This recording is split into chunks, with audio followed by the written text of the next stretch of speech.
It's that time again. Today I'm answering frequently asked cloth diaper questions.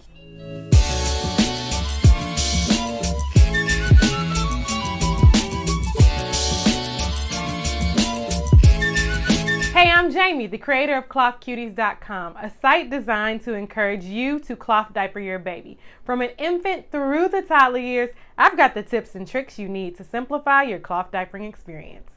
Welcome back to the channel, everybody. Today is one of my favorite types of videos to make. I'm answering questions out the fishbowl. It's been another quarter of videos, which is almost amazing to me that we've gotten to the point where we're at the last Thursday in another quarter, and that means that Cloth Cuties has been putting up videos for 6 months. As always, I hope these videos are informative and helpful as you start to navigate your cloth diapering journey. And if you have any questions, make sure you drop them in the comments below. Hit me up on Instagram. You can email me at info@clothcuties.com to get your questions answered. I'm always happy to share the knowledge in my head and give it to you to make your experience easier. All right, guys, so let's get straight into it. We have our jar of questions today, and we're just gonna start by picking one. Here we go. What is your favorite item in your stash? My favorite item in my stash is my pail liners. I like them because pail liners really set the course for my cloth diapering journey. It gave me some rigidity where I needed it, and I did not know that I needed it. The structure that the pail liner and pail added for me was that I knew that there was a place when we had soiled diapers that they had to go. It eliminated the hunt. I didn't have to search for diapers. My husband and I both knew that if we had a really dirty, poopy diaper, it had to be rinsed before it went into the pail liner. So it added some structure where we needed it most. There weren't diapers sitting around lingering, waiting for us to do it. Even our caregivers knew that if you had a soiled diaper downstairs, plop it on the stairs. And as I'm walking up, I pick up that soiled diaper and put it in our diaper pail. So this really just added some much needed structure and framing to a cloth diapering process that could get rather slacked or lazy, especially when you're a mom working outside the home, got a lot going on, 2 kids running around. It just adds some much needed guidelines and boundaries.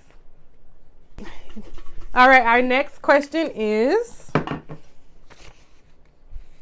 did you compile a full list of Black-owned cloth diapering businesses? This question refers to the Black-owned cloth diapering industry video that I did at the very beginning of Black History Month. And no, to answer the question, I did not compile a full list of Black-owned businesses.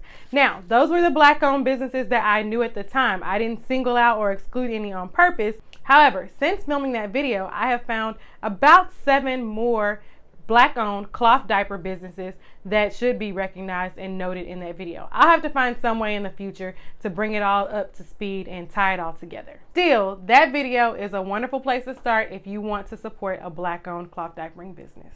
Make sure that you do a really good detailed Google search and Instagram search. You can find out almost everything you need to know on Instagram, child. Just do it. It's worth the time. I'm considering cloth but still want to use disposables. Do you have any tips?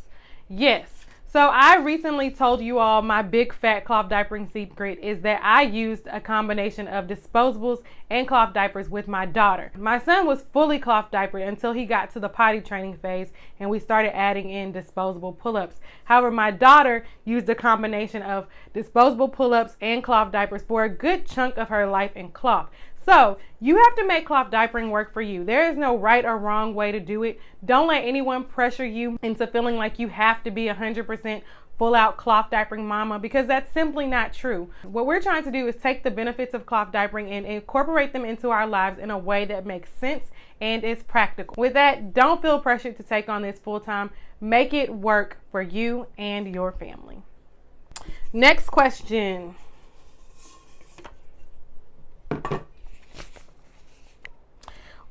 What should be my expectation if I ask my school or daycare to use cloth diapers?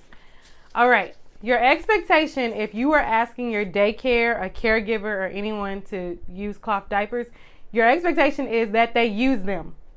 Period. You should not expect people to rinse out poop for you. You should not expect people to figure out what to do if they run out of diapers in a certain instance. The responsibility rests on you to figure out those core elements of cloth diapering. All a caregiver does when they have 10 other babies that they're changing diapers for is put on the diaper you asked them to do. And that's it. It's your responsibility to remember to bring them home. It's your responsibility to care for the diapers in the way that you prefer. It's your responsibility to handle all of the grunt work. They are simply putting the cloth diaper on your baby's butt. I actually think this is a very good question because we want to make sure we manage expectations. You as a mom don't want to feel let down by the way you feel your caregivers are handling your cloth diapers. The best way I think we avoid that is really to make sure that all the responsibility remains in the right court. And truly, that is on us as parents choosing cloth diapering to make sure it's easier for the caregivers. All right, next question. I actually think this is our last question. This is going by pretty quick, huh? All right. The last question is, how did your daughter take to potty training?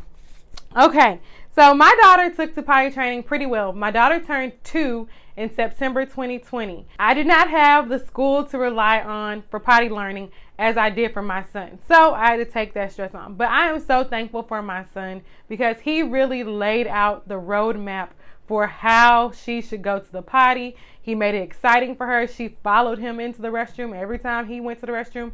So really the impetus and the peer pressure was still there to get her to where we needed her to be. I didn't have to do a whole lot of work. I mean, y'all know that I didn't feel equipped to really teach my son to potty train. I left that stress on the school. Similarly, I was not looking to take on a whole lot of stress in teaching my daughter to potty train, but it ended up being quite successful with the use of the potty watch.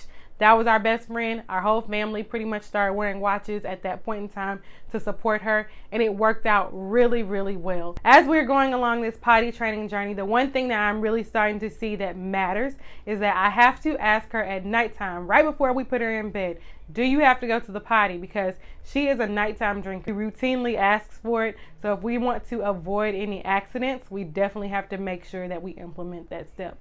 So I'm learning as we go. I didn't have that same instance with my son. My son is also a water drinker at night. However, he has not had any bedtime accidents. So it's all a learning curve. It's all part of this process, this momming journey.